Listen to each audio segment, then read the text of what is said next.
welcome to Oxlep. I understand that I'm not Dean, and this might be a shock to your system. I'm not Vasco as well. Neither am I Vasco's son. I'm like a mixture of the two. My name is Luke. I am from, obviously you might see me from Maverick Live. I'm the head of digital media here at Maverick, and today I'm joined with Curtis Chia. Hello, I'm Curtis. I'm the head of business development at Maverick. And we'll be going through today the 7 steps of social selling. But first, before we get into it, I'd just like to welcome you all to the stream. A few people might be joining for a while, so we give it maybe about 10 or 15 seconds. Now, we'll give you some more time to get ready, get a pen and paper down, get a drink, and just settle in for this nice chat we're going to have today. You might have seen from our last webinar, it was more of a discussion along with questions. If you do have any more questions, make sure you put them in the chat, and we've got a moderator who will help you through that as well. So do you want to get straight into it, Curtis, or should we give it another 5 minutes, just like a little wait until the people come in? I'm ready I'm ready whenever. Cool. So hopefully everyone's now sat down and comfortable. We're going to get into social selling. So right off the bat, what is social selling, Curtis? So social selling is selling through any means of social platforms. And when we talk about social selling, we always have a discussion here where I want people to understand that social selling is just not going up to the next person and just pitching them straight away. So the minute you find a prospect and you go, yep, he's a sales director, straight away I'm going to pitch him. And that's social selling. Social selling is building the relationship with that person, building the trust with that prospect, and then having the time to book a meeting and then selling to them. Yeah, so when it comes to social selling in general, you do fall into the sort of the pitfall of, okay, so I'm just going to connect with this person I like. It's the CEO of this major bank I want to do business with. I will connect with him without any message at all, and hopefully he'll accept, playing the game of numbers. And then as soon as he does accept, if he does miraculously, it's pitching your way straight away and saying, hey, come do business with me. It's not social selling at all, and it can be seen as quite an aggressive way of connecting with someone, essentially. So what we do here at Maverick is teach how to do social selling in a way which actually gets you more connections, it grows your network, and book more meetings at the end of it. So who can use social selling, Curtis? So in terms of who can use social selling, anyone who's basically got a LinkedIn platform. So LinkedIn has made it so good where social selling and selling on LinkedIn is a perfect platform where everyone's all equals. So you can speak to whoever you need to speak to, everyone can see exactly who you are, and you can compete with your biggest competitor. Because at the end of the day, if you're engaging with that prospect in the right way, they're only seeing you. And if you're playing towards the algorithm, you always become top of mind. You just have the relational skills to build that relationship, build that trust with that prospect, and then all the focus and all the attention's on yourself. So if you've come to an Oxlep event before, we've trained a lot with using LinkedIn, with profile optimization, messaging and connecting. In terms of other processes, in terms of marketing, you've got emails, you've got networking itself. How well does social selling work, Curtis, in compared to the other more traditional methods of sales? So for us, there is tons of potential with LinkedIn. So I know a lot of you may be quite new, a lot of you might be quite inexperienced in terms of social selling. So it's hard to gauge what potential there is. But if you look at Maverick themselves, we don't do any cold calling. My sales team will only do social selling. And they'll do it in the ways that we teach through our 7 steps methodology, which I'm sure you've seen in some of our previous webinars, where they will nurture their prospect from start to finish until they get the meeting booked, until it's signed on the dotted line. So in terms of social selling, it works so well because, one, there's always that social proof of who you are. So no matter who you're speaking to, the prospect can see, okay, this person, his expertise and like their value is all shown on their profile through their content, through their engagement, so they can see that. So it's just a great platform that has tons of transparency where people can see exactly who they're dealing with, which is why it does so well. So you mentioned cold calling before and the practices. We have like a mixed relationship with cold calling. It's an issue where we say, okay, you want to stop doing this because it can lead to a lot of stress with your salespeople. Sometimes it is just playing the numbers game. You don't know who you're going to get at the end of the call. But lately we've sort of used social selling as more of a primer for cold calling. Do you think that cold calling and social selling have a relationship, or do you think they're two completely separate practices? Yeah, so I think they have a great relationship. So I know, because we're on the social selling camp, we're almost like, stay away from cold calling, stick to social selling, because we're all doing social selling here. But in terms of social selling can be used to strengthen any other sales activity. So in terms of cold calling, as a salesperson, you will always want to improve. So even though you're doing cold calling, you won't just fly through 100 calls or 100 prospects and go, do you want to buy my service straight away as soon as they answer?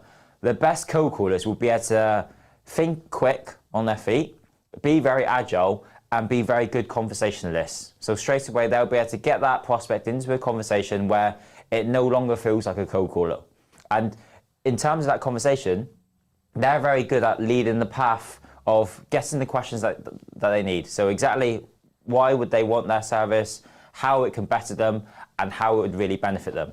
So if you bring social selling into the mix, as you know at the moment, people are working from home. Cold calling has been made a lot more difficult. So there's GDPR, more people are working from home, so you're having to ring mobiles, and you're having to speak to more gatekeepers, which makes it more difficult to transfer to certain mobiles.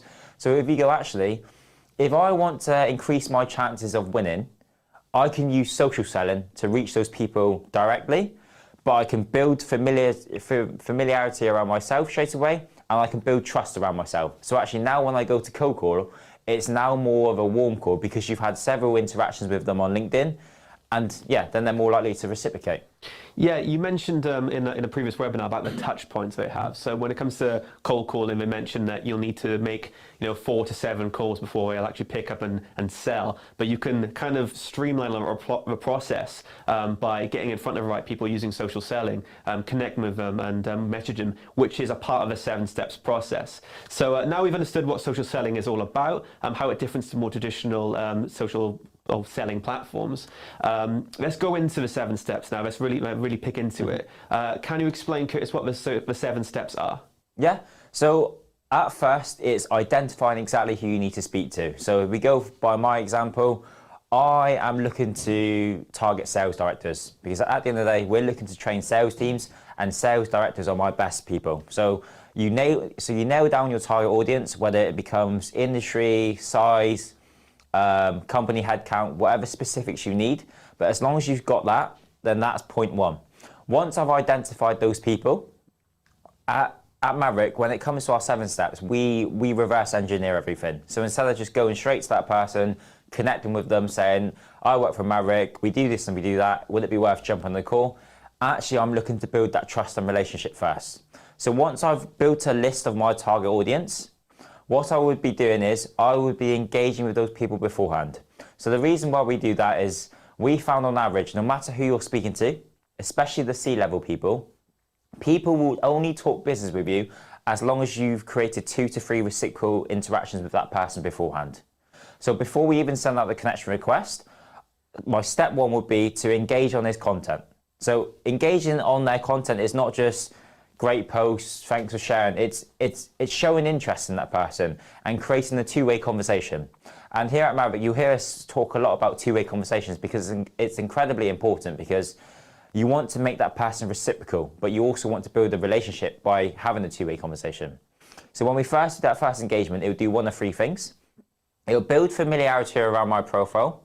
So I'm no longer a stranger if I go to send out that connection request. So actually, a big percentage more will actually accept you. So 1, that helps your acceptance rate.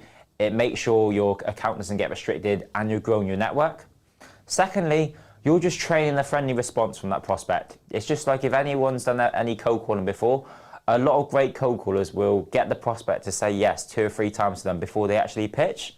It just makes them more likely to say yes. So it just trains that natural response. But thirdly, LinkedIn's algorithm's going, hold on, Curtis and this sales director are keeping each other on the platform here. So what we'll do is, algorithm-wise, every time Curtis posts, we'll make sure that sales director sees it, which then actually your content starts to begin to influence that person, and then they start seeing you on a day-to-day basis. So that's incredibly important. So I believe it was Microsoft who done a study where they said it takes between 7 to 15 touch points for someone to buy from you. So the 7 steps method is basically just interacting with people, creating those conversations, but on the side, getting your content to influence and pre-sell that person. So when that influence with the content, this is why we talk at Maverick about posting every day and to make sure that you are appearing in front of those people, which does create the touch points, which Curtis talked about as well. And that's something that we call content priming. In terms of the priming process, this is what the 7 steps is generally all about. It's about making sure that people know who you are and you prime them ready to send a message.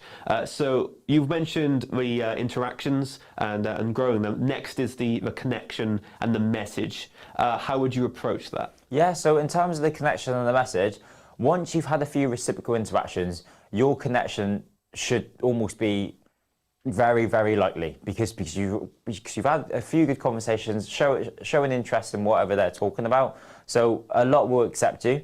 But in terms of the connection message, there's almost not a one size fits all. So in terms of if you're speaking to someone beforehand and you've had a good conversation about football or about solar panels or about the environment, it's a great way to include that conversation into your connection requests. And actually loads of them will follow on that conversation. If you've just engaged a few times and there's a bit of time before the connection message, I would make sure you leave the connection message very relaxed. So I'm sure you've seen, and I'm sure a lot of you have declined yourselves, sometimes when you get a message where that person will straight away introduce themselves, talk about their business, your mindset will go, okay, the minute I accept this person, I'm more than likely going to get a sales pitch. So actually, if you put yourself in those shoes and go, okay, I just want to grow my network, so I'm going to be a very friendly and just have a very generic approach of, hello Luke, it'll be great to connect. I'm just looking to grow my connections. Then that's your way in, and then you're connected to that person. That's great. So obviously we preach people buying from people, but as soon as someone connects with your content or says, I really like what you do, why is it not a good idea to immediately go, oh, thank you, and then go on a call straight away? Why not cut to the chase? Yeah, because it's almost pitting yourself in a real life situation. So if you was to meet someone straight away and they've introduced themselves, you wouldn't straight away talk about business or say, do you want to buy this? You have to nurture that relationship a bit more. And if you think about it in terms of basics as well, a lot of people on LinkedIn, they are selling B2B. So a lot of them, I'll probably say, it's selling higher ticket valued offerings. So essentially, that person is not going to buy 10K's worth of stuff because you've had one good conversation with that person. So it's first identifying that need with that person, finding and almost seeding your value with that person, because I'm sure your product or service has tens or 1,000 benefits that can help people. But you need to identify the benefit specifically that will help that specific person. So it's just having the conversations around that. Once you've identified that, yes, it's just jump on a course to find out more and then leading the conversation in a way that goes, okay, I've identified your problem here, we have a solution here, and it's allowing that person to see that. So with the amount of touch points that are available and the process itself, we do have a download you can use called the 7 Steps Tracker, where you can track who have you engaged with, who you've liked and commented on their profiles. Because if you're doing this en masse as a sales team or as a sales person yourself, it's a good idea to keep track of who you've engaged with, so you know where along the 7-step process that they currently are. This seems like it might be a bit of a time-consuming thing. Would you say it's a good idea to automate any of this process, Curtis? I would say no. So I would heavily go against automation. There are several reasons. LinkedIn themselves hate automation. So the minute you're caught doing any kind of automation, they will restrict your account and could even possibly ban your account. So when they ban your account, that's big trouble because they won't let you make new accounts in your own name. They even sometimes ask for verification of ID. So it makes your sales strategy a lot more difficult. So what I would also say is, in terms of automation, so we've had it before where we've had a lot of people reaching out through automated templates. You'll notice that a lot of people get caught up in their own automation. So they'll be offering your services a few times where I think me and my colleague Luke and even Dean himself have responded back to an automation, but like I said, they get caught up in it and then the next script of that automation comes. So once that happens, if that other person knows that you're using automation, you've lost complete credibility with that person. And lastly, in terms of automation, we always say here at Maverick, it's incredibly difficult or near enough impossible to automate or create a organic relationship with a automation or templated message. It's just incredibly hard. So what you're looking to do is, although you're doing everything manually, the start process may take more longer, but the results will be way better. So actually, if you want to go down the manual route, yes, as I mentioned, it takes longer at the start, but you get faster and quicker results. So I would say stick to the manual option. So if we were going to do everything as the 7 steps goes through, from manual, from step 1 to step 7, how long do you think that would take to take a prospect who are a complete unknown to booking a meeting with you? Once again, it's probably not a one-size-fits-all kind of answer. It really depends on who you're speaking to, depends on what industry you're targeting, depends on what you're selling, and it could even depend on how active is that person. So the main thing to get in your head is to go, okay, this is not a one-size-fits-all approach. I've got to be agile. People are different. I need to mirror people's responses. And in terms of mirroring, when we talk about when you're creating these reciprocal interactions, if they're quick to respond, almost be a bit quick as well. So you're trying to mirror their language, mirror their pace, because you're trying to make them feel comfortable and familiar with who they're talking to. So essentially, we've had people who have converted people in a matter of days, people who have converted people in a matter of weeks, people who have converted people in a matter of months. We've even had people who have converted large enterprise accounts in just under a year. So it's just being systematic and consistent with your approach, and you will always get people converting. I think the industry average is there's always 3% of people ready to buy your product at any given time. So naturally, if you've got your criteria right, if you've got your messaging right, you will capture a lot of people in that 3%. So you're capturing people who are very quick and ready to buy. But the others, you just have to nurture them. And like I said, this could take days, this could take weeks, this could take months. But if you follow a systematic approach, LinkedIn's one of those platforms that compounds, so it just gets easier and easier. So the minute you start nurturing someone now, they'll see you regularly through their posts. They'll see you as the industry leader. They'll see you as top of mind, and you create more interactions with them. So you're almost building yourself a pipeline full of people with touch points. And by the time it gets to, let's say, touch point 10, you'll get people who are converting, but you're also having people build from touch point 1, touch point 2, all the way up until 10 again. So the steps you take, if it's like an A to a B, a lot of the time you mentioned it is different for each person. So sometimes if you're in the action phase of steps 1 and 2, where you're liking and engaging with content, if you then move into a connect and it doesn't go through, then it's probably reasonable to then go back to step 1 and try and improve the process one more time in case maybe the message wasn't right with their content. When they don't have content at all, in terms of the actions, how would you approach that? Yeah, so you'll notice this with quite a lot of people on LinkedIn. A lot of people on LinkedIn will be what we call lurkers. So there'll be a lot of people who either just don't have the experience to post content or just afraid to post content. But you'll notice those people where they will engage on a lot of other people's content. So you could essentially go to their profiles. If you go down to that activity, there'll be a lot of people who like engaging with other people's stuff, whether it's news articles, whether it's posts. What you can do is you can actually build relationships they've commented on. So sometimes you'll get some people who talk about maybe a news article about the environment. You can start talking and engaging in that comment and actually create a two-way conversation there. So and worst case now, if they're not one of those people, then it's just having the approach to go, okay, I'll go into direct messaging, but it has to be a soft approach. Yeah, I understand. So we've got some time left right now. We've gone through the 7 steps. We're kind of in the middle. We left it as you've connected with this person now. Then we would carry on with a few more actions, just make sure the relationship has existed and it's there and they're reciprocal. The final step then is the message. It's the campaign, it's the action, it's the call to action. How do you approach the final message once you know that a connection is primed and ready? Yeah, so essentially the final message is almost being straight with them. So you should have identified their value, identified their need. So it's almost just booking a meeting, but being assumptive with that meeting. So in terms of, let's say, if you're doing a message campaign as well, it could be of sharing some sort of value. Once you've identified their pain, you know exactly what best pain point PDF, best pain point article to use. So it creates that curiosity again.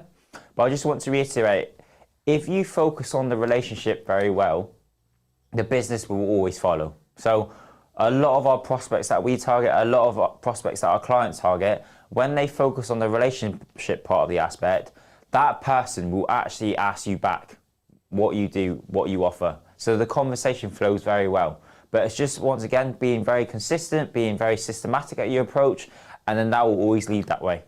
Okay, so the last question I've got, Curtis, for you. The 7 steps process, why does it work over simply having a few comments and then connecting and pitching? Yeah, so the 7 steps process works because, one, it's playing to the algorithm. So LinkedIn like a thing called multi-threading, where if you're engaging with a prospect, they like that they believe that prospect likes you being engaged, so therefore they'll start showcasing your content to them. So this is where your content strategy comes in place.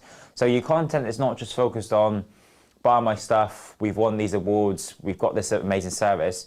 Your content is there to show your expertise in your industry, but it's also there to seed your value proposition. And the best way to seed your value proposition is by talking about your prospects' pain points. So we've got a 1 client profile sheet. So by all means, this sheet will help you identify your pain points. So if you do need it, please feel free to email us after the webinar.